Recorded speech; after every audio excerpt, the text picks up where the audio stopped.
Hi, this is Izzy Pro 3 channel. In today's video, I will show you how to check battery usage history on MacBook. Before we get started, don't forget to subscribe and turn on the notification to keep you updated about this channel. So let's go.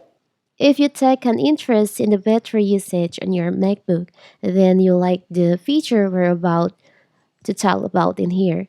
You can view your battery usage and the history of that usage for up to 10 days on your Mac notebook computer running macOS Big Sur or later. So why is this worth checking out? Well, for a variety of reasons. Here are just a couple. First, you can see pattern in how your battery discharge with full on-screen usage compared to sitting idle. Second, you can compare how quickly your battery recharges when connected to the power adapter versus a portable charger. So, if you want to check your battery usage history, you can just open your system preferences on your MacBook.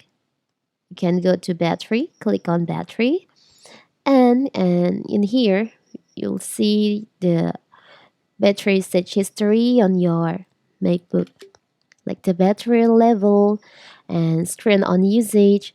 This for the last 24 hours, or if you want to see for the last 10 days on the energy usage and screen on usage in here. It's very simple, right? So that is how to check your battery usage history on MacBook. Don't forget to like and subscribe and turn on the notification to keep you updated about this channel. Thank you and see you.